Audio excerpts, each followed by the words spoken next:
இயேசு கிறிஸ்துவின் அருளும் கடவுளின் அன்பும் தூய ஆவியானவரின் நட்புறவும் உங்கள் அனைவரோடும் இருப்பதாக.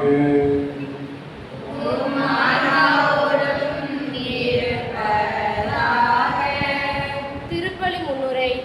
ஆண்டவரின் அன்பிற்குரிய இறைமக்களே, இன்று நாம் பொதுக்காலத்தின் 16ஆம் ஞாயிறு வழிபாட்டை கொண்டாடுகிறோம்.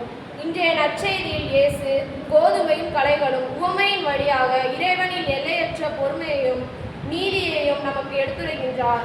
தீமையை உடனடியாக வேரோடு பிடுங்கி எறியாமல் கோதுமை மணிகள் வளர்ந்து பலன் தரும் வரை இறைவன் காத்திருக்கின்றார். இது நாம் மனம் மாற அவர் தரும் வாய்ப்பு.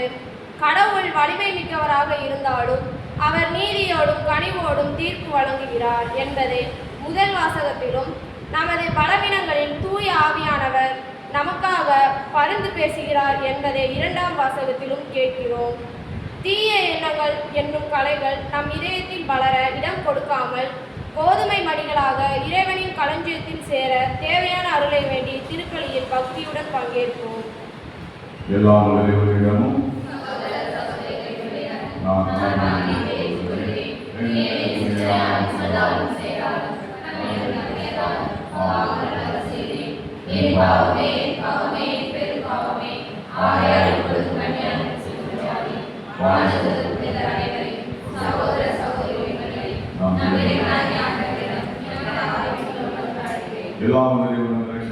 பாவங்களை மன்னித்து நிறைவாக அழைத்து செல்வாராக. ஆண்டவரே இரக்கமாயிரும், கிறிஸ்துவே இரக்கமாயிரும், ஆண்டவரே இரக்கமாயிரும். உன்னதங்களிலே கடவுளுக்கு மகிமை உண்டாகுக. பூமியில் நன்மனத்தோருக்கு அமைதி உண்டாகுக. உம்மை புகழ்கிறோம், உம்மை வாழ்த்துகிறோம், உம்மை ஆராதிக்கிறோம், உம்மை மாற்றிப்படுத்துகிறோம். மேலான ஆட்சியின் பொருட்டு உமக்கு நன்றி கூறுகிறோம்.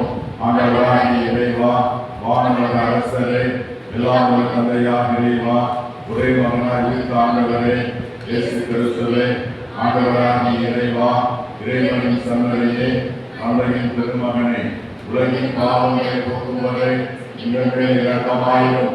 உலகின் பாவங்களை போக்குவரை எங்கள் மன்றாட்டை ஏற்றிடும். தந்தையின் மகன் குறித்திருப்பவரே, எங்கள் மேல் இரக்கமாயிரும். ஏனென்றால் இயேசு கிறிஸ்துவே, நீர் ஒருவரே தூயவர், நீர் ஒருவரே ஆண்டவர், நீர் ஒருவரே உன்னதர். தூய ஆவியாரும் தந்தையாக இறைவனின் மாட்சியில் இருப்பவர் நீரே. மன்றாடுவோமாக. ஆண்டவரே, நீர் உலகம் அடியார்களாய் எங்களிலே உமது அருட்கொடைகளை பெருகச் செய்தருளும். இவ்வாறு நம்பிக்கை எதிர்நோக்கு அன்பாகியவற்றால் நாங்கள் பற்றியறிந்து உமது கட்டளைகளை விழிப்புடன் ஆர்வத்துடன் கடைபிடிக்கச் செய்தருளும். எங்கள் ஆண்டவர் கிறிஸ்து வழியாக உம்மை மன்றாடுகிறோம்.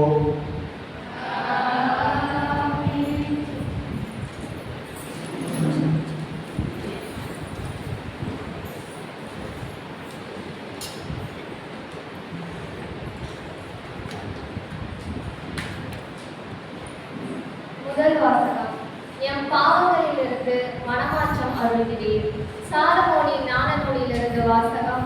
அதிகாரம் 12, இறைத்திருவசனங்கள் 13 மற்றும் 16 முதல் 19 முடிய. ஆண்டவரே, உம்மை தவிர வேறு கடவுள் இல்லை. எல்லாவற்றின் மீதும் நீர் கருத்தாய் இருக்கிறீர். என் முறைகேடாக நீர் தீர்ப்பு வழங்குவதில்லை என்பதை யாரிடம் காட்ட வேண்டும்? உமது ஆற்றலை நீதியின் ஊற்று. அனைத்தின் மீதும் உமக்குள்ள ஆட்சியுமை அனைத்தையும் வாழும்படி விட்டு வைக்கிறது. மனிதர்கள் உமது வலிமையின் நிறைவை ஐயமுறும் போது நீர் உம்முடைய ஆற்றலை காட்டுகிறீர். அதை அறிந்திருந்தும் செருக்குற்றிருப்போரை அடக்குகிறீர்.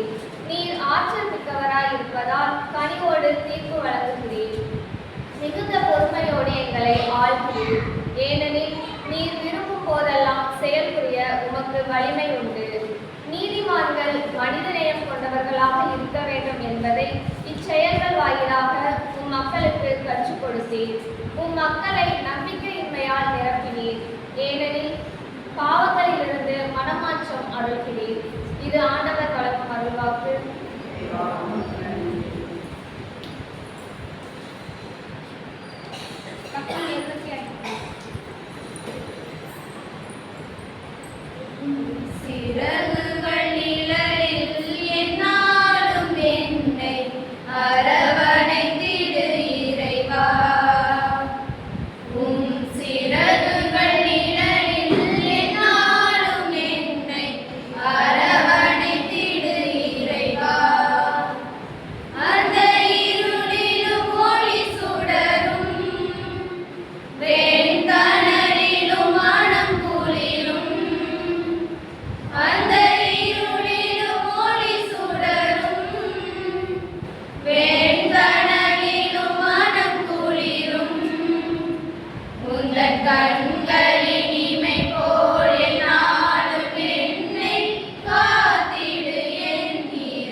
தங்கள் நன்மைக்காகவே ஆவியார் அனைத்திலும் ஒத்துழைக்கிறார் என்பது நமக்கு தெரியும்.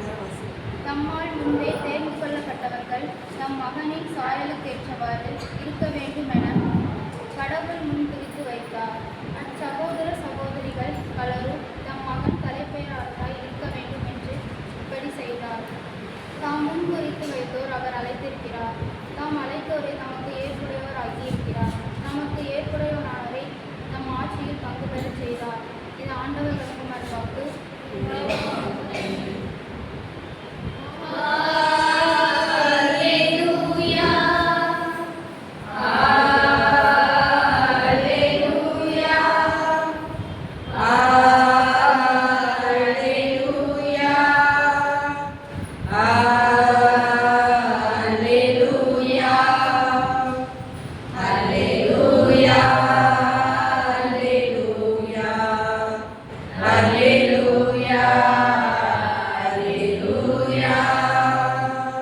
தந்தையே, விண்ணுக்கும் மண்ணுக்கும் ஆண்டவரே உம்மை போற்றுகிறேன். ஏனெனில் விண்ணரசின் மறைபொருளை குழந்தைகளுக்கு வெளிப்படுத்தினேன். அல்லேலூயா.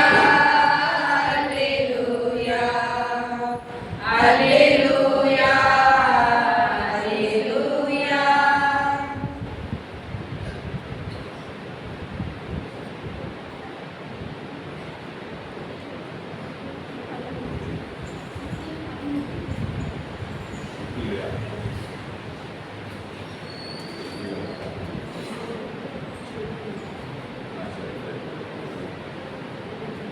மத்திய 24:30. ஆண்டவர் உங்களோடு இருப்பாராக. புனித மத்தேயு எழுதிய நற்செய்தி நூலிலிருந்து வாசகம். மத்தேயு நற்செய்தி அதிகாரம் 13:24 தொடக்கம். இயேசு அவர்களுக்கு எடுத்து வைத்த வேறொரு உவமை. விண்ணரசர் பின்பு நிகழ்ச்சி போகப்படலாம். ஒருவர் வயலிலே நல்ல விதைகளை விதைத்தார். அவருடைய ஆட்கள் தூங்கும்போது அவருடைய பகிர்ந்து வந்து கோதுமைகளுக்கிடையே கலைகளை விதைத்து போயிருந்தார். பயிர் வளர்ந்து கலைவிட்ட போது கலைகள் காணப்பட்டன. நிலத்தில் அவருடைய பணியாளர்கள் அவரை வந்து ஐயா, நீர் உங்களது வழியிலே நல்ல விதைகளை அல்லவா விதைத்தி அது கலைகளை காணப்படுவது எப்படி என்று கேட்டார். அதுக்கு அவர், இது மகனுடைய வேலை என்றார். உடனே பணியாளர் அவரிடம், நாங்கள் போய் அவற்றை பறித்து வரலாமா, உன் விருப்பம் என்ன என்று கேட்டார். அவர், வேண்டாம், கலைகளை பறிக்கும் போது அவர்களோடு சேர்த்து கோதுமையையும் நீங்கள் பிடுங்கிவிடக்கூடும். அறுவடை வரை எண்ணெய் வளர்ப்பீர்கள். அறுவடை நேரத்தில் அறுவடை செய்வதுடன் இந்த கலைகளை பறித்துக் கொண்டு வந்து எரித்ததற்கென கட்டுகளாக கட்டுங்கள். கோதுமையோ என் களஞ்சியத்தில் சேர்த்து விடுங்கள் என்று கூறுகிறேன் என்றார். இயேசு அவர்களுக்கு எடுத்துரைத்த வேறு ஒரு உவமை. ஒருவர் கடுகுவதை எடுத்து நம் வயலிலே விதைத்தார். அந்த விதை எல்லா விதைகளையும் விட சிறியது. ஆனாலும் அது வளரும்போது மற்ற எல்லா செடிகளையும் விட பெரியதா. வானத்து பறவைகள் அதன் கிளைகளில் வந்து தங்கும் அளவுக்கு பெரிய மரமா. விண்ணரசு கடுகுவதை போவார். அவர்கள் கூறிய வேறு ஒரு உவமை. பெண் ஒருவர் புளிப்பு மாவை எடுத்து 3 மரக்கால் மாவிலே பிசைந்து வைத்தார். மாவு முழுவதும் புளிப்பேறியது. விண்ணரசு புளிப்பு மாவு போவார். இவற்றையெல்லாம் இயேசு மக்கள் கூட்டத்திற்கு உவமைகள் வாயிலாக வைத்தார். உவமையிலிருந்து அவர் அவரோடு எதையும் பேசவில்லை. நான் உவமை வாயிலாக பேசுகிறேன். உலக தோற்றம் முதல் மறைந்திருப்பவற்றை விளக்குவேன் என்று தேவாசினர் உரைத்து இவ்வாறு நிறைவேறியது. அதன் பின்பு இயேசு மக்கள் கூட்டத்தினை அனுப்பிவிட்டு வீட்டுக்குள் வந்தார். அப்போது அவருடைய சீடர்கள் அவருடைய வந்து வயலில் தோன்றிய கலைகளை பற்றி ஊழியர்களுக்கு உழைத்து கூறுகின்றனர். அதற்கு அவர் பின்வருமாறு கூறினார். நல்ல விதைகளை விதைப்பவர் மாநிலம் வயல் இந்த உலகம். நல்ல விதைகள் கடவுளை மாற்றிக்கு கொடுத்த மக்கள். கலைகள் தீவிரை சேர்ந்தவர்கள். அவற்றை விதைக்கும் பகைவன் அலைகள். அறுவடை உலகின் முடிவு. அறுவடை செய்வோர் வானதூதர். எவ்வாறு கலைகளை பறித்து தீர்ப்பையாக்குவார்களோ அவ்வாறே உலக முடிவில் நடக்கும். மாநில மகன் நம் வானவரை அனுப்புவார். அவர்கள் அவருடைய ஆட்சிக்கு தடையாக்குள்ள அனைவரையும் எரிபெற்றோரை கொண்டு சேர்ப்பார்கள். பின்னர் அவர்களை தீச்சுளையில் தள்ளுவார்கள். அங்கே அழுகையும் அங்கலாய்க்கும் இருக்கும். அப்போது நேர்மையாளர் தம் தந்தையின் ஆட்சியில் கதிரனை போல ஒளி வீசுவர். கேட்கச் செவியிலோ கேட்கட்டும் என்றார். ஆண்டவரின் அருள்வாக்கு. கிறிஸ்துவில் பிரியமான சகோதர சகோதரிகளே,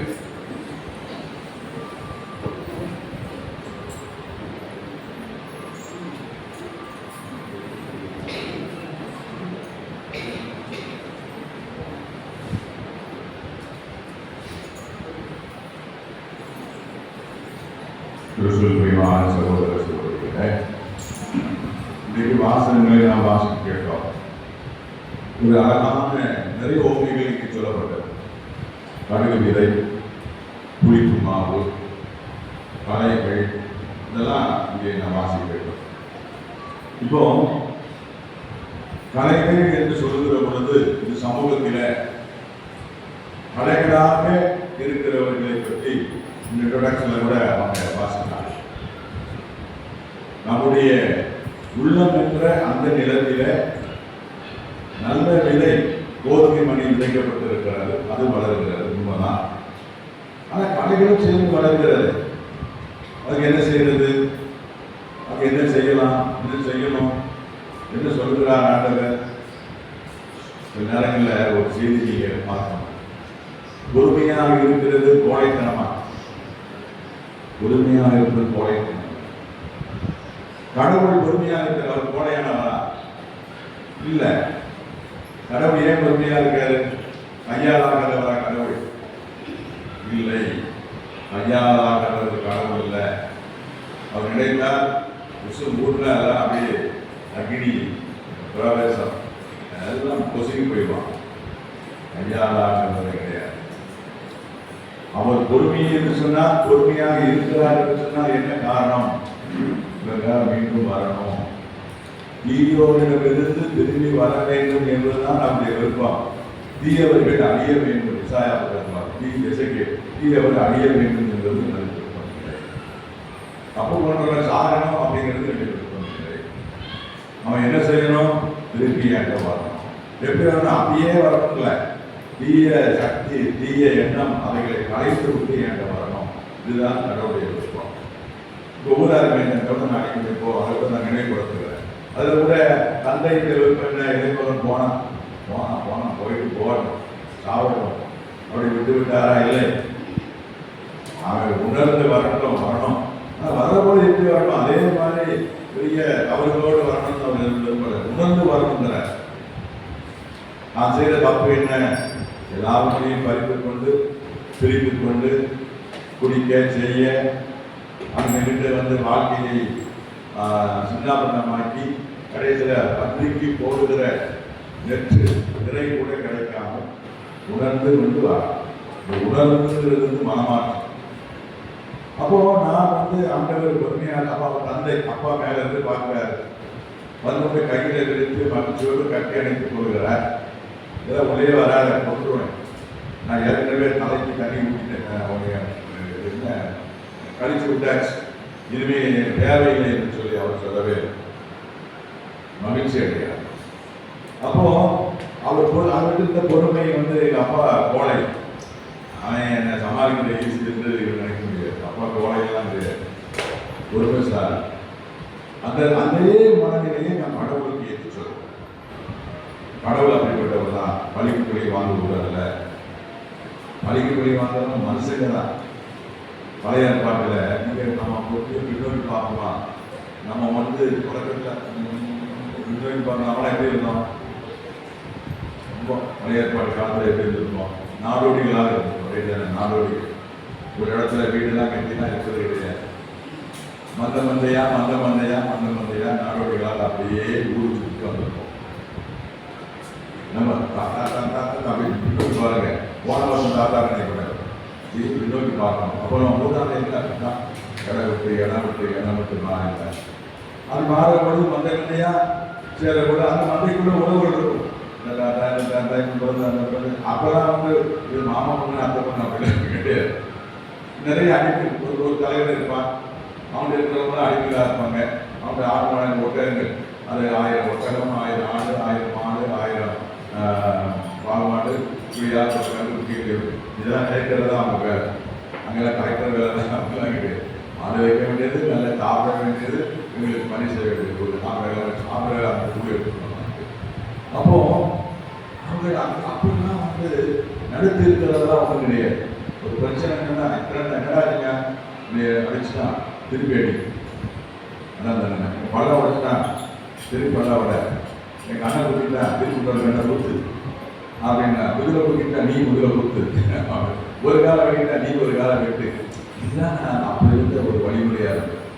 இல்லைன்னா அமைச்ச இல்லை எல்லாம் காட்டு மராடிகள் தானே நம்முடைய பெற்றோர்கள் வந்து நம்ம ஒரு இடத்துக்கு ஒரு இடத்துக்கு அப்புறம் தான் ஒரு இடத்துல நிரந்தரமாக கூடாரம் போட்டு வீடு கட்டி அங்கே நல்ல நீர்நிலைகள் பெரும்பாலுமே அப்போ மேய்ச்சல்களாக இருக்கணும்.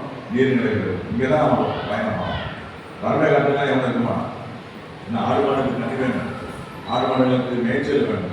அப்படி மேய்ச்சலுக்கு பார்த்தா பெரும்பாலும் முன்னோர்கள் வந்து குடியிருப்பாங்க. அப்புறம் கொஞ்சமாக நாகரிகம் வளர வளர வளர அவர் கொஞ்சம் உள்பகுதியிலையும் குடிக்கிற வரைக்கும் அப்போ இருந்த அந்த பண்பாடு அப்படிதான். கண்ணுக்கு கண் பல்லுக்கு அது கொஞ்சமாக வளருது, கொஞ்சமாக மாறுது. இப்போ நீங்கள் வந்து நீதிமன்றத்தில் பாருங்க, அந்த காலத்தில் தப்பு பண்ணால் ஒரே தூக்கு, ஒரு கொலை செஞ்சவனை தூக்கு போடுவான். ஸோ சின்ன பிள்ளைகளை வந்து இப்போ பாருங்க, ஒரு சின்ன பிள்ளைய வந்து அவங்க எடுத்துட்டு அவனுக்கு ஒரே தூக்கு போட சொல்லி. ஆனால் நாட்கள் ஆக தூக்கு தான் முடிவா. அவன் தவறை உணர்த்துமே, அவன் 16 வருஷம் உள்ள போட்டு உணர்ந்து வந்து வர்ற பொழுது அவன் திருந்திவனாக இருப்பான்ற ஒரு எண்ணம். அதாவது அந்த சிந்தனை மாறும். மனிதர்களுக்குள்ளே இருக்கிற அந்த ஏதோ ஒரு காரணத்தில் அவனை தப்பு பண்ணிக்கலாம், அவர் திருந்ததுக்கு வாய்ப்பு கொடுக்கணும். அப்போ இப்போ அதே ஒரு மனநிலை தான். அப்போ வாய்ப்பு கொடுத்ததுன்னா கவர்மெண்ட் வந்து கோடைத்தனமான கவர்மெண்ட் சொல்லுது. அதான் இங்கேயும் நம்ம கடவுள் பொறுமையாக இருக்கிறார், தாங்கிக்கிறாரு, அவனை வளர விடாத. நீங்கள் உங்களுக்கு தோணும் தப்பு பண்ணுறாங்க நல்லா இருக்கானே, நம்ம நியாயமாக இருக்கணும், நமக்கு வந்து இவ்வளோ கஷ்டமாக இருக்கு. தப்பு பண்ணுறாங்கன்னா கடவுள் வந்து பொறுமையாக இருக்குன்னு வாங்குவார். நேரம் வரும்பொழுது நமக்கு தெரியாது. வெளியே அவனே சொல்லணும், ஆண்டவர் நன்றி செய்யணும்னு நினைக்கிறோம். ஆனால் ஏதாவது ஒரு விதத்தில் அவன் ஆண்டவர் என்ன செய்வார். ஆனால் நாம் இப்படி நினைக்கிறத விட கடவுள் வேறுபாடு நினைக்கிறார். அவன் இன்னும் பொறுமையாக இருந்து பார்ப்போம். அவர்களுக்கு அவர்களுக்கு கொடுக்குறாங்க, மனமாக மாறி வர்றாங்க. ஸோ அதனால தான் கடவுளை பெருமையுள்ளவராக இருக்காங்க. இப்போ இந்த கலை பொம்மையே அதுதான் வர. ஏன் வந்து பகை பணியாளர்கள்லாம் என்ன சொல்கிறாங்க, ஐயா கலைகளை பிடிக்கிறவங்க, கலைகளை பிடிக்கிறவங்க ஆண்டவர் சொல்ல இல்லை. அவர் இந்த பக்கம் பார்க்கிறார், ஐயோ கோதுமை மணி வீணா போயிருமே, கோதுமை செடி மணி செடி அந்த இதை கொடுக்கும்போது அதை பிடிக்கக்கூடாதா? நல்லவர்கள் பாதிக்கப்பட்டவங்க.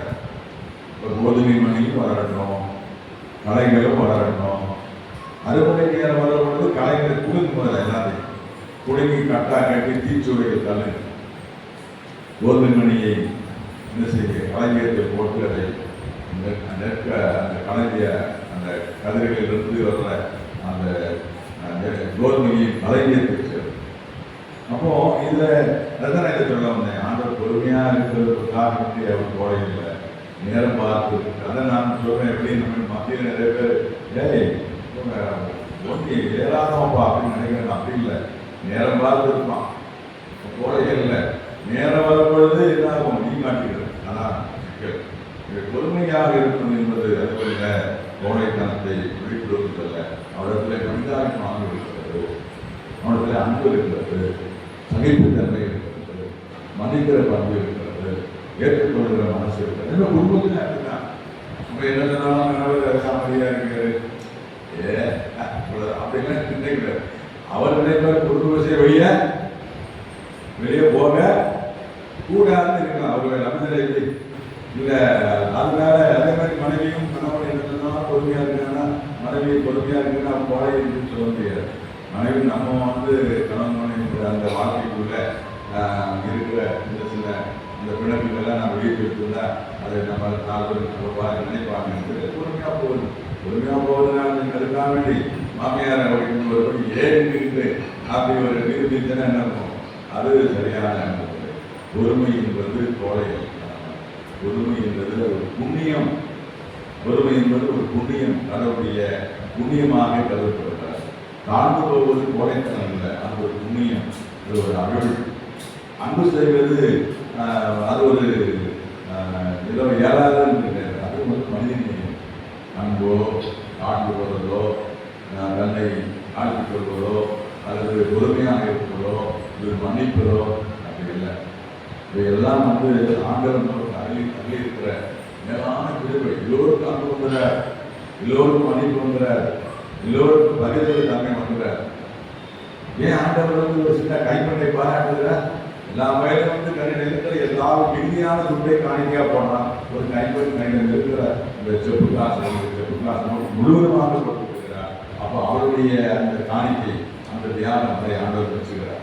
இவளே அதிகமாக போட்டார். நீ எல்லாம் உங்ககிட்ட இருக்கிற பொருட்கள் மிகுதியாக உள்ளதை நீ போட்டார். இவள் உழைப்புக்கான அனைத்தையுமே எங்களுக்கு தந்து விட்டார். அவளே சிறந்தவள். பாருங்க, ஆண்டவருடைய அளவீடு வித்தியாசம். மனுஷனுக்கு அளவீடு தப்பு, ஆண்டவருடைய அளவீடு அவருடைய அணுகுமுறை வித்தியாசமான. அவர் நாம வெளியே பார்க்கிறோம், அவர் உள்ளத்தை பார்க்கிறார்.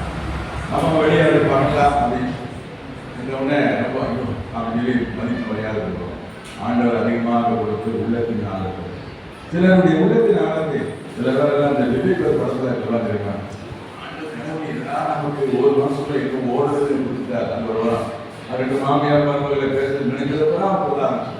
உங்களுக்கெல்லாம் நமக்கெல்லாம் அப்படி என்னன்னா எப்படி கண்டுபிடிச்சிடலாம். ஓ என்ன நினைக்கிறான் நினைக்கிறான் அவன் அவளால் எப்படா இதெல்லாம் பண்ணிட்டு இருக்கானா, இது அதெல்லாம் நினைச்சிட்டு இருக்காரா, இது ஈஸியாக கண்டுபிடிச்சிடலாம் கடவுள் அப்படின்னு நமக்கு உள்ளத்தை ஆய்கிற அது இருந்ததுல இருப்பாங்க. உலகமே கேயாஸ் குழப்பம் தான். நிச்சயமா ஒருத்தர் வெற்றி காப்பாடுங்க. அது உலகம் எப்படி சுமூகமா இருக்குன்னு சொல்ல முடியாது. ஆனால் உலகத்தின் நாளத்துக்குள்ள அவ்வளோ விஷயம் இருக்கு. அழகாக முதல்ல வாசிக்கிறார். தீயது கலைகள் எல்லோருமே கலைகளை என்ன சில படத்துக்கு கொண்டே மனசுல என்ன கொண்டு போகக்கூடாது. நான் தெரிஞ்சு சொல்லுவேன். சிலரெல்லாம் பேசுகிற பொழுது ஒரு துண்டை கோயிலுக்குள்ள ஒரு பணக்கார இந்த கட்சியில் என்னுடைய கிளைண்ட் என்னுடைய வழக்கம் நடக்கும். மற்றவங்க இப்போதான் எனக்கு உணர்வு எவ்வளவு சொத்து பண்ணியிருக்கேன், ஒரு பொருள் வச்சிருக்கேன், இது அங்கே கொடுத்தேன் ஐயா, இந்த மனசு கொடுக்க தோண மாட்டேங்குது. சரி செத்து போயிட்டு, ஆமாம் அது எனக்கு தெரியல. நீ செத்து போயிட்டா ஒரு பையனும் பிள்ளைகளே வரமாட்டான், கொண்டாடி வரமாட்டேன்னு தெரியும். என்னன்னா நீ யாரையா இருக்கிற மனசு பாருங்க. மனசு மாதிரி மோசமாக எவ்வளவு ஓப்பனா பேசுற பாருங்க. மனசு மாதிரி மனசுக்குள்ள அவ்வளவு ஒரு ஒக்கனை இருக்கிறார். ஒரு காரணம் அவ்வளோ தீய எதுக்குதான் நான் அப்படியே பெரிய மனுஷன் தான் நிலமா இருக்கு. ஓப்பனாக என்னைக்கு ஆதரவு பண்ணணும். அப்படியே ஓப்பனாக பேசுறாரு. அவர் சொல்ல வேண்டியது சொல்றாரு. அப்படிதான் மனசு மனசுக்குள்ள நம்ம உள்ள நுழைஞ்சேன்னா அதிகம் இந்த செவிட்டாங்க இருக்கிற மாதிரி தான் அங்கே இருக்க முடியாது. அப்படின்னு நாச்சம் அடிக்கிற ஒரு சூழல் தான். அப்போ அதை எப்போ நம்ம கேள்வி பண்ண போறோம்? அதான் கேள்வி. எப்போ என்ன வாழ்வதன் நோக்கம் என்ன, பிறந்தது நோக்கம் என்ன? கடவுள் தன்னை கண் சாயலாக நம்மை படைத்திருக்கிறார். அது ஒதுக்குறோம். கடவுள் சாயலாக படைக்கப்பட்ட நாம் எப்படி இருக்கணுங்கிறது ஆண்டு குறித்து வச்சிருக்கிறார். என்ன சொல்றாரு? வாழ்ந்தாலும் எத்தனை வருஷம், 100 வருஷம் இல்லை, 200 வருஷம் வாழ்ந்தாலும் என்னை நீ என்ன செய்யணும்? பிறகு என்னை நீ மற்றவர்களுக்கு உன் வார்த்தையாலே சொல்லாலே செயலாலே அறிவிக்கும். இதுதான் அவருடைய எதிர்பார்ப்பு. இதுதான் நீ படைப்பு நோக்கம். அப்போ எத்தனை பேர் அப்போ மனசுக்குள்ள கூட விஷயங்களை வைத்துக் கொண்டு அவன் எப்போ கடவுளை பிரதிபலிச்சு பழைய ஏற்பாட்டை வாசிக்க, இந்த நவகாலத்தை வாசிப்போம். ஒரு உதவி என்னை ஆண்டவரே என்று சொல்லுகிறது. உங்க உள்ளமோ என்னை விட்டு தொழிலே இருக்கிறது. பழைய பாட்டை வாசிக்கிறோம். தவக்காலத்தை அடிக்கடி வரும். 10 வியாபாரம் வருவான், 15 ரூபாய் வருவான், நம்ம நன்மை வாங்குவோம், 10 பூசை 3 பூசை தான் தருவான். இதெல்லாம் தேவையா? உள்ளம் என்னை விட்டு அகந்திருக்கிறது, தூரமா இருக்கிறது, உள்ளத்துக்குள்ள தீங்கு இருக்கிறது. கடந்த ஒரு ஒருத்தர் சொல்றாரு, ஒரு பாட்டு, இவன் இருந்தாங்க செத்தாங்க, இதெல்லாம் தேவையா உலகத்திற்கு? அப்படின்னா அனுபவத்துக்கு வெளிப்பாடு. அந்த பாட்டினுடைய வெளிப்பாடு அவன் மனவரையில நல்லது. இவெல்லாம் இருந்தாங்க செத்தாங்க, ஏன்னா வயிற்று பிறந்திருக்காங்க அப்படின்னு நாங்க திருத்திய பாடியில் அதான் தாய் கொடுத்து நம்ம அப்படி அங்கலாய்க்கிறேன். அவன் எவ்வளவோ சொல்லியிருக்கான் திருந்த மாதிரி இருந்தாங்க செத்தாங்க. நான் தப்பு பண்ணிட்டேன். பிறந்த உடனே ஒரு படத்துல என்ன பண்ணுறாங்க, இந்த கஷ்டமாக கண்டிப்பாக பற்றி சொல்லுவாங்க. பெண்கள் இந்த மாதிரி கொண்டு இருக்கக்கூடாதான் இருந்தேன். இன்னைக்கு இவனுக்கு இவங்க எனக்கு பிறந்த ஒரு தோணத்துவம் அப்படிங்கிற அவங்க வாசையில் அது மாதிரி முதல்வர்கள் சொல்லக்கூடிய அளவில் நாம் நடந்துக்கிறோம். இதெல்லாம் ஒரு மனிதன் இன்னைக்கு ஒரு மனிதன் தன்னை இப்படி ஆய்வு செய்து தெரிந்து கொண்டான் என்று சொன்னால் உலகம் எப்பயோ மாறியது. இயேசுடைய வார்த்தையில உங்ககிட்ட எருசலேம் நகர மக்களே, உங்க மத்தியில் வந்து நான் இந்த மலைகளை, இந்த சொற்பொழிவு, இந்த அற்புதங்கள் செய்வதற்கு பதிலாக தீர்சூதோர் மக்கள், சாமானிய மக்களிடத்தில் நான் பணி செய்திருந்தேன் என்றால் அவங்க எப்போதும் மனமாறி இருப்பாங்க. அவருக்கே கடைசியில் ரத்தவர்களாக சொல்றாரு, உங்ககிட்ட வந்து நான் பணி செஞ்சேன், ஒரு கோயில் நீ மாற, ஒரு கோயில் இருந்தது. நான் இதே பணியை, இதே சொற்பொழிவை, இதே மறைமுறையை, இதே அந்த அற்புதங்களை நான் தீர்சூதோன்னா அந்த மக்கள் வந்து ஒரு சாமானிய ஒரு வாழ்க்கையில ஓரக்கட்டப்பட்டவர். அந்த மக்களுக்கு நான் சொல்லியிருந்தேன்னா, பணி செய்திருந்தேன்னா எப்பொழுதும் நன்றி உள்ளவராக மாறிவிட்டாங்க, மனமாற்றம் இருக்காங்க. உங்களுக்கு நான் பணி செய்து வீண் அப்படிங்கிறார். அவரே இயேசுவே சில நேரங்களில் வருத்தப்பட்டு சொல்ற வார்த்தை அப்படிதான் இருந்திருக்குது இயேசு காலத்தில். இப்பயும் அப்படிதான் இருக்குது இக்காலத்துல. அதனால இப்படிய வார்த்தைகள் இன்னைக்கு மட்டும் இல்லை, நீங்க விவிலியத்தை எல்லாம் படிக்க மற்ற முதல்ல இருந்து கடைசி வரைக்கும் மனமாறு நச்செய்தி நமக்கு ஊழியம் கூட புரிய போகுது. மனமாற்றத்துக்கு இருவருக்குரிய வாழ்க்கை எல்லாருக்கும் அப்படி கலந்து சாலை புரிந்து எடுத்து கொஞ்சம் இன்னும் தொலைக்கலாம். மனமாறு மனிதனாகிறது, மனித நேயம் கொண்டவனாகிறது, கலைகளை வளர விடாது, இடுங்கி எழுத்து. இதுதான் அடிப்படை. நான் செய்த வாழ்க்கை திருப்பி இதுதான் வந்துட்டே இருக்கு. அதான் சொல்லுது விக்ரியம். ஒவ்வொரு ஞாயிற்றுக்கிழமை சரி, ஒவ்வொரு நாள் எதை வாசித்தாலும் கூட ஒரு முதல் வாசகம், இந்த 2ஆம் வாசகம், இந்த 3ஆம் வாசகம் இதுதான். இதுதான் ஆண்டு எதுக்கு வந்தார். அதாவது திராட்சை தோட்டத்தில் இந்த திராட்சை தோட்டம் இது கொடுக்குறது, இதுக்கு பலன் கொடுக்குறது. ஒரு தோட்ட தலைவன் வந்து என் ஊழியரை அனுப்புவான்ங்கிறாரு, அவனை கொண்டுடுறாங்க. இன்னொரு ஊழியரை அனுப்புறான்னு அவனை கொண்டுறாங்க. அதாவது என் மகனை அனுப்புவேன், என் மகன் என்பதற்காக அவன் அந்த வரவை அவனுக்காக உரிமையாளர் அமைந்து கொடுத்தாங்க. சரிங்களா? அது மாதிரி அவன் அனுப்பி கொண்டுதான் இருக்கிறார், சொல்லிக் கொண்டுதான் இருக்கிறார். முந்தைய மகனை அனுப்புகிறார், இயேசுவை கொண்டுட்டோம், நாம கொண்டுட்டோம். இப்போ நம் மூலமாக ஞானசாரத்தில் ஒவ்வொரு மூலமாக செய்தி மற்றவங்களுக்கு போய்க்கிறார். நாம் என்ன செய்யணும்? ஒன்று இந்த அவஞ்சல்களப்பா காதெல்லாம் இங்கே காது விட்டு கொண்டு இருக்கிறோம், இல்லைன்னா கம்மியாக இருக்கிறோம். அதிகமாக அட்வைஸ் பண்ணால் ஒரு பேர் கொஞ்சம் வருஷம் சொல்லி யாருக்கு கொடுக்குறோம். இதுதான் இன்றைக்கு நடந்து கொண்டு இருக்கிற ஒரு விஷயமாக இருப்பாங்க. எனவே ஆண்டவர் தெளிவாக சொல்கிறார், தீயவனை அழிக்க வேண்டும் என்பது இந்த விருப்பம் அல்ல, தீயவன் மனமாறி வர வேண்டும் என்னிடம் என்பதுதான் இந்த விருப்பம். அவருடைய விருப்பத்தை என்னன்னா முயற்சி செய்யும். இறைவன் ஆசிரியர் விசுவாச பிரமாணத்தை படைத்தவராம் கடவுள் ஒருவர் இருக்கின்றார், தந்தை மகன் தூய ஆவியார் ஒன்றாய் வாழ்வோரை நம்புகிறேன். தூய ஆவியின் வல்லமையால் இறைமகன் நமக்காய் மனிதரானார். கன்னி மரியிடம் பிறந்தவராம் இயேசுவை உறுதியாய் நம்புகிறேன். நாத்துவின் ஆட்சியில் பாடுபட்டார், சிலுவையில் இறந்து அடக்கப்பட்டார், மூன்றாம் நாளில் உயிர்த்தெழுந்தார், இறப்பின் மீது வெற்றி கொண்டார்.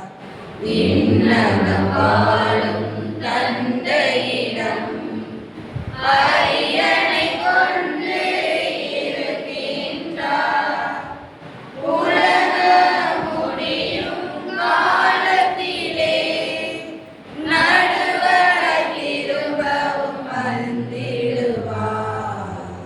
தூய ஆவியாரை நம்புகிறேன், பாரில் அவர் துணை வேண்டுகிறேன்.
சாமி அது மைக் எப்படி சாமி பக்கத்தில் மைக்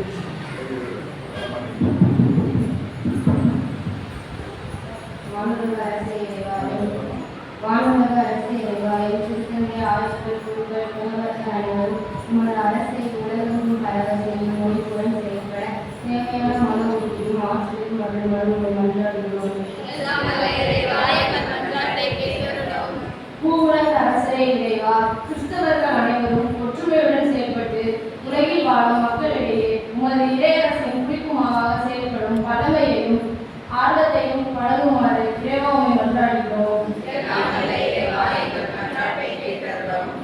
அரசே இறைவா, என் நாட்டில் உமது இறையரசு மதிப்பிடுக கிடைப்பதாகவும் பிற சமுதாயத்தினர் அனைவரும் உமது மேன்மையை உணர்ந்து தீயவனின் பிடியிலிருந்து வெளியேறவும் அருள்புரியுமாறு உம்மை மன்றாடுகிறோம். நன்மையின் அரசே இறைவா, இவ்வுலக தீமையின் நடுவே வாழும் இறை மக்கள் எவரும் தீயவின் செயலுக்கு இடம் கொடுத்து அழிந்து போகாமல் உமது ஆற்றல் நிறைவாக்கூடியவர்களால் செழித்து வளர உதவுமாறு உண்மை மன்றாடுகிறோம். தனிப்பட்ட கருத்துக்களுக்காக அன்பானவரே, நாங்கள் உண்மை நோக்கி இருக்கிறேன் காட்டுக்களை எடுத்துப்பா. இந்த நாளிலே நாங்கள் காரியத்தை சிந்திக்கிறோம். எங்கள் உலகத்திலே அதை போன்ற உலகத்தை செய்ய சிந்தனையில் நாங்கள் அகற்றி இந்த உலகத்தை நோக்கியிருக்க தீவிரமாக மாற்றி இருக்கிறார். நாங்கள் கிறிஸ்து வழியாக கொண்டாடுகிறோம்.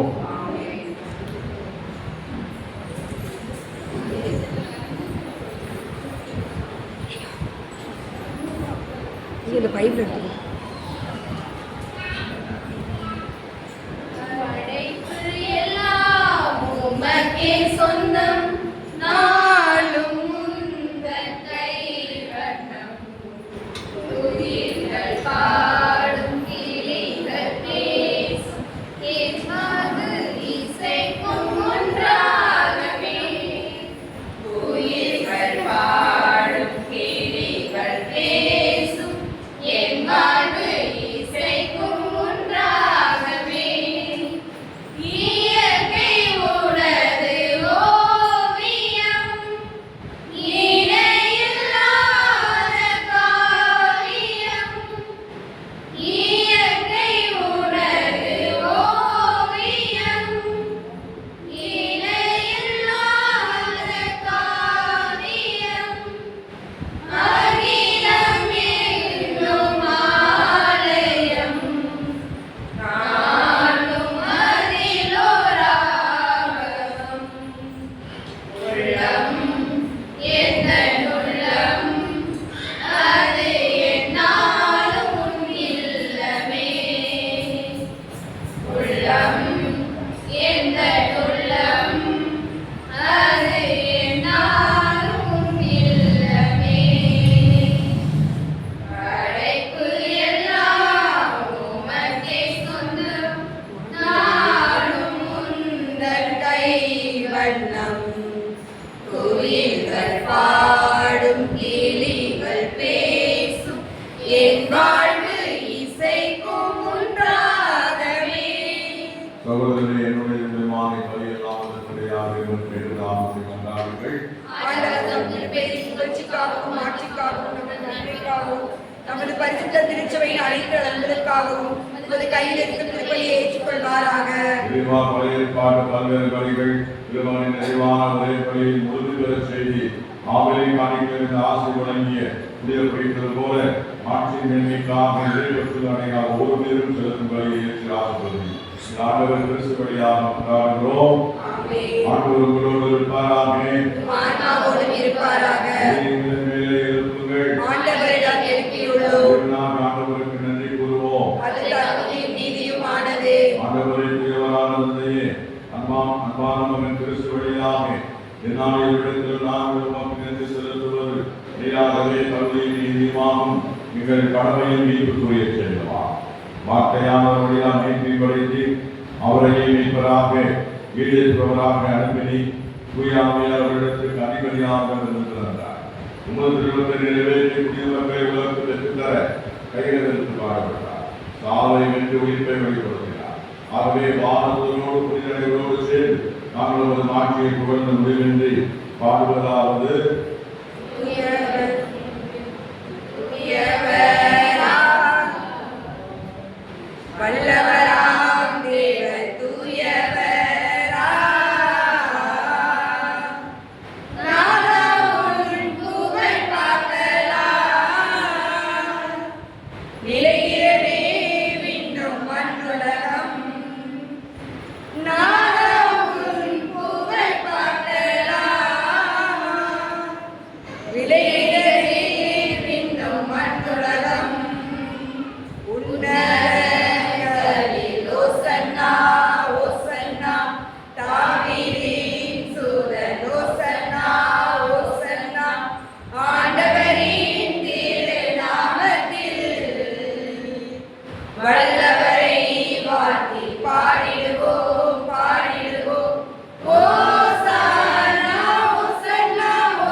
தூய்மை அனைத்திற்கும் ஊற்று. ஆகவே உடைய ஆவியை பொழுதை காணிக்கைகளை தூய்மை கொடுத்தவரை வேண்டுகிறோம். உதாரின் ஆண்டவர் இயேசு கிறிஸ்துவின் உடலும் ரத்தமும் ஆவியை தூய்மையானவர்களா ஒரு பாடுபடவர் குணம் அணிந்ததை கையெழுத்து அப்பத்தை எடுத்து நன்றி செலுத்தி அதை விட்டு சீடரை கலைத்து கூறுகிறார். அனைவரும் பெற்று உண்ணுங்கள், என்னிடம் கையளிக்கப்படும் என் உணவு.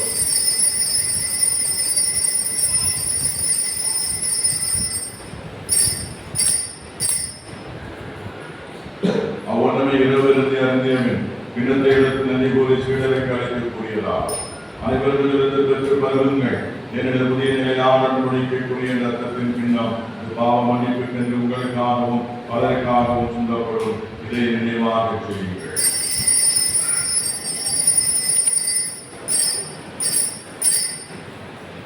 நம்பிக்கையின் மறைபொருள்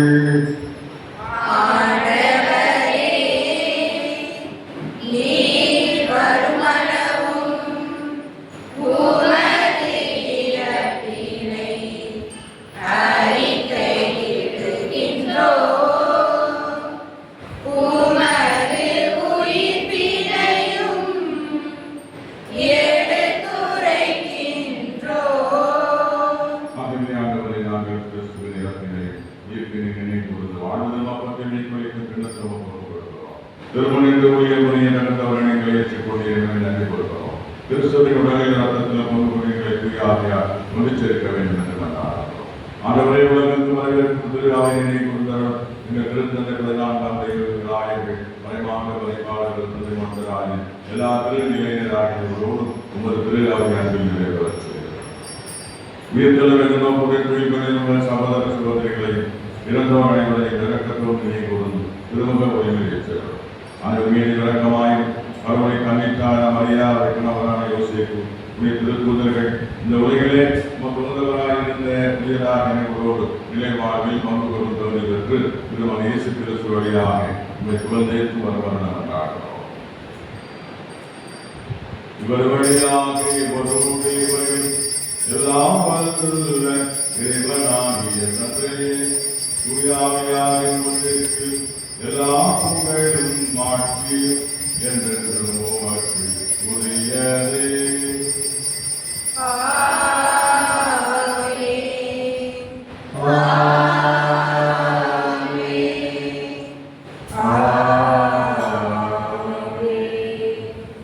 மீட்பரிகளையால் கற்பிக்கப்பட்டு இறைவர்களையால் பயிற்சி பெற்ற நாம் புரிந்து செல்வோம். எங்கள் தந்தையே, உமது ஆட்சி வருக, உமது திருமணம் விண்ணுலகில் நிறைவேறுவது போல மண்ணுலகிலும் நிறைவேறுக. எங்கள் அன்றாட உணவை இன்று எங்களுக்கு தாரும். எங்களுக்கு எதிராக குற்றம் செய்வோரை நாங்கள் மன்னிப்பது போல எங்கள் குற்றங்களை மன்னியும். எங்களை சோதனைக்கு உட்படுத்தாதேயும், தீமையிலிருந்து எங்களுக்கு மீட்டருளும். ஆண்டவரே, தீமையற்ற எங்கள் வாழ்நாளிலே அமைதியை கனிவுடன் நல்ல மன்றாடுகிறோம். இரக்கத்தினால் நாங்கள் பாவத்திலிருந்து எப்போது விடுதலை பெற்று நாளை கலக்கும் நலமாயிருப்போமா.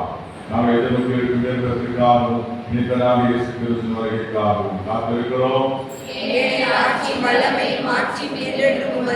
ஆண்டவரே, இயேசு கிறிஸ்துவை அமைதியை உங்களுக்கு விட்டு செல்கிறேன், என் அமைதியை உங்களுக்கு அழைக்கின்றேன் என்று திருத்துதர்களுக்கு மொழிகிறேன்.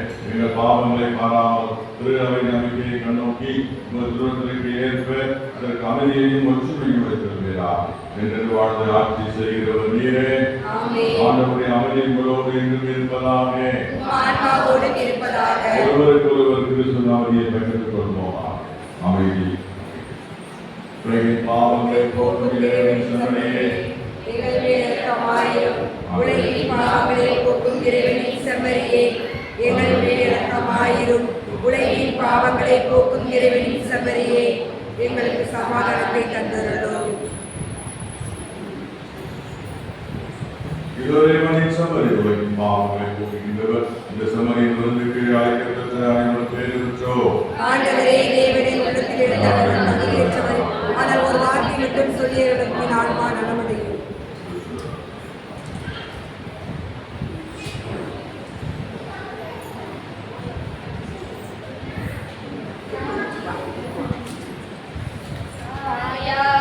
அன்பு செய்யும்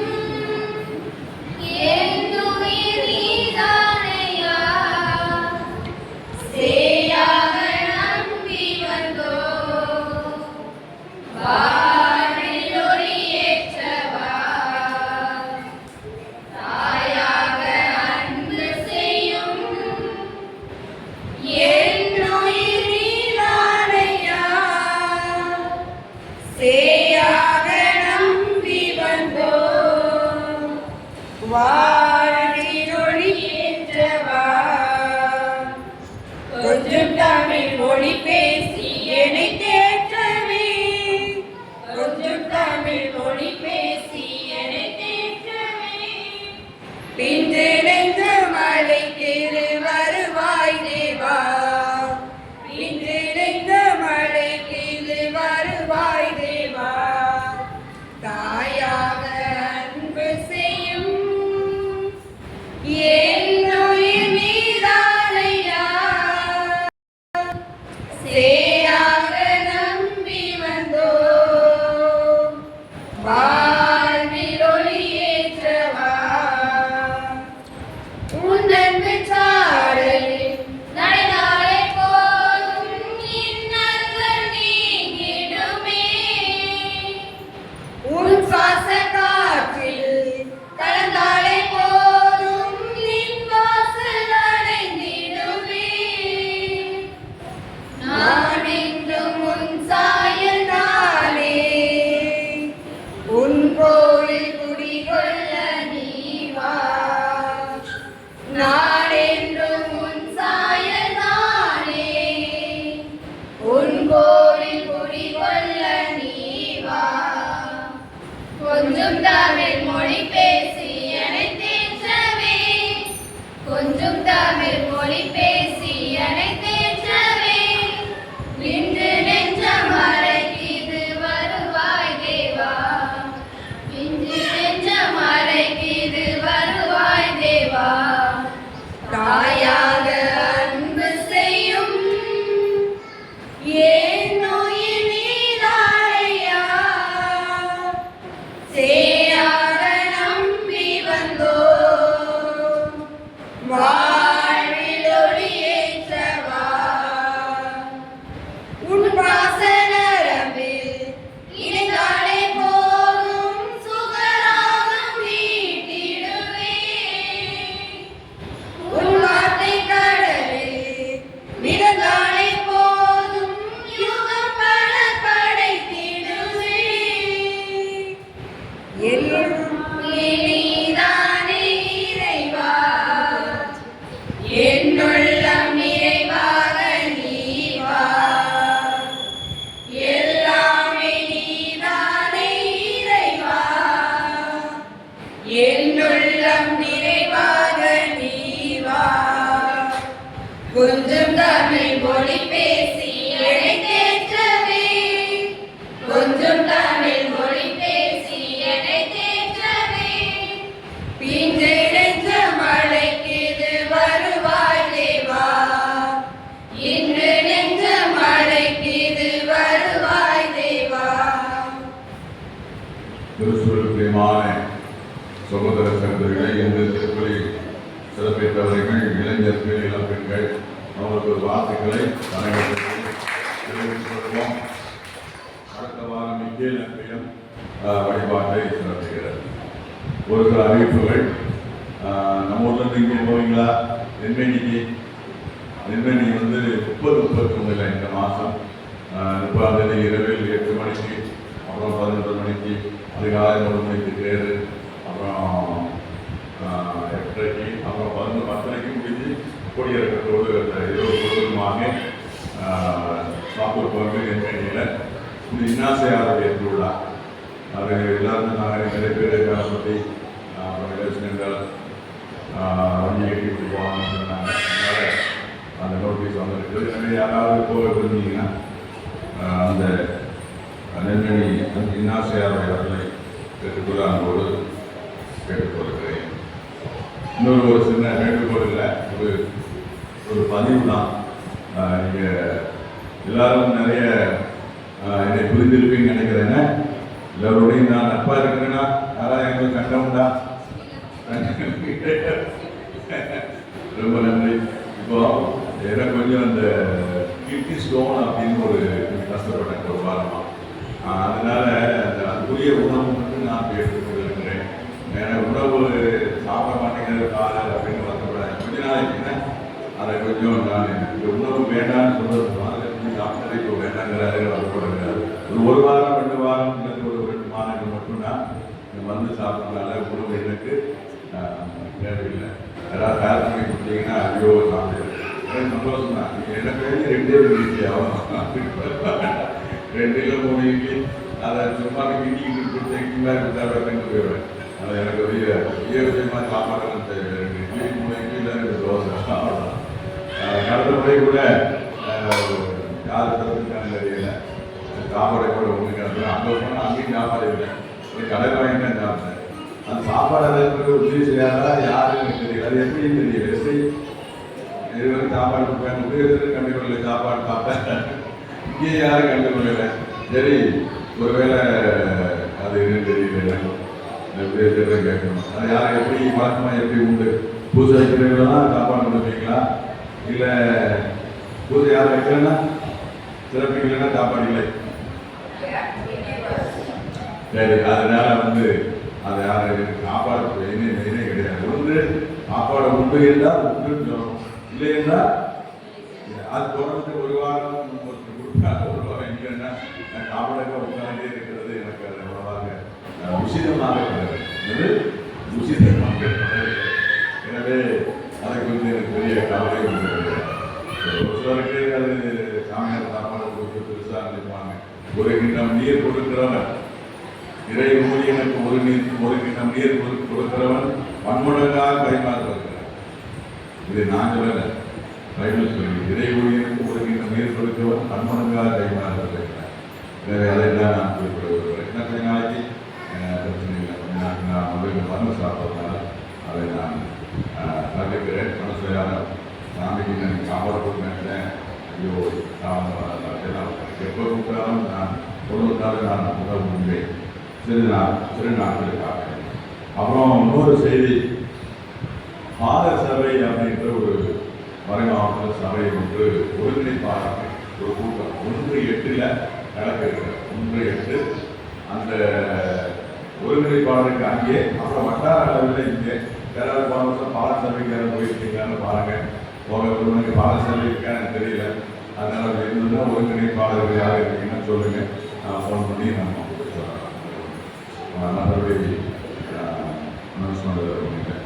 அப்புறம் அவருக்கெல்லாம் கூட்டம் போட்டுருக்கோம். திருவிழா காரியம் இந்த மாதம் ஆகஸ்ட் மாதம் 28 செப்டம்பர் அந்த வருகிற சண்டே ஞாயிற்று முடிவுடன் அதை குறித்து நான் பிற்பாடு எழுந்து நிற்போம்.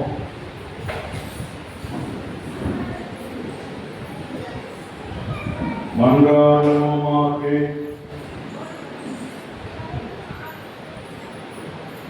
ஆண்டவரே, விண்ணகமறை நிகழ்வுகளால் நீர் நிறைவு செய்த மக்களோடு கனிவாய் தங்கியிருக்க வேண்டுகிறோம். பழைய நிலையிலிருந்து வாழ்வின் புதிய நிலைக்கு நாங்கள் கடந்து செல்லச் செய்யும் எங்கள் ஆண்டவர் கிறிஸ்து வழியாக உம்மை மன்றாடுகிறோம். ஆண்டவர் உங்களோடு இருப்பாராக.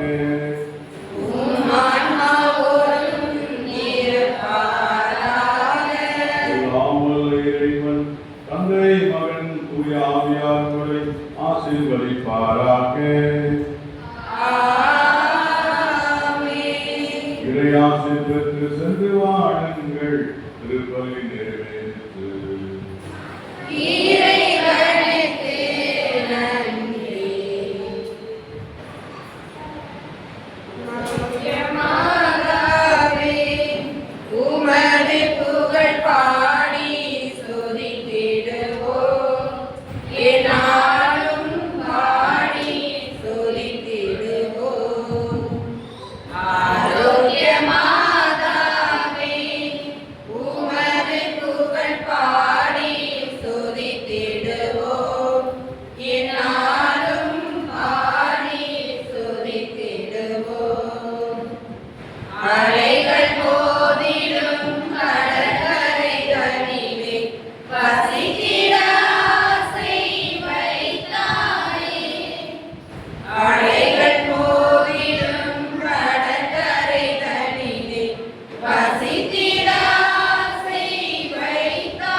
இயேசுவின் திருஹிருதயமே எங்கள் மேலும் அகில உலகின் மீதும் இரக்கமாயிரும். இயேசுவின் திருஹிருதயமே எங்கள் மேலும் அகில உலகின் மீதும் இரக்கமாயிரும். நம்மளுடைய பாதுகாவலி நம்மை பாதுகாக்கிற ஆதாய தாயே எங்களுக்காகவும் அகில உலகிற்காகவும் கிறிஸ்துவின் சபையிலே நாயப்படி சின்ன பரைய நாசர் அத்தனையாரே அகில உலகிற்காகவும் வேண்டிக் கொள்ளுங்கள். அனைத்து புனிதர்களை புனிதர்களே எங்களுக்காகவும் அகில உலகிற்காகவும் வேண்டிக் கொள்ளுங்கள். நித்திய ஸ்துதிக்குரிய பரிசுத்த கருணைக்கு பக்தியாய் ஆராதனை எத்திசையும் புரிவோம். பக்தியாய் ஆராதனை எத்திசையும் புரிவோம். நித்திய ஸ்துதிக்குரிய பரிசுத்த கருணைக்கு பக்தியாய் ஆராதனை எத்திசையும் புரிவோம்.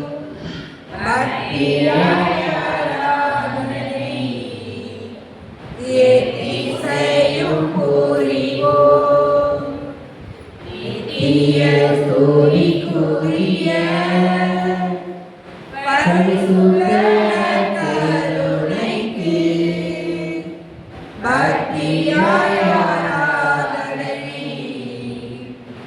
எத்திசையும் புரிவோம். பக்தியாய் ஆராதனை எத்திசையும் புரிவோம். தந்தைக்கும் மகனுக்கும் தூய ஆவியானவருக்கும் மாற்றங்கள் உண்டாவதாக. தொடக்கத்தில் இருந்தது போல இப்பொழுதும் எப்பொழுதும் என்றென்றும் இருப்பதாக. ஆமென். தந்தை மகன் தூய ஆவியின் பிறந்தாலே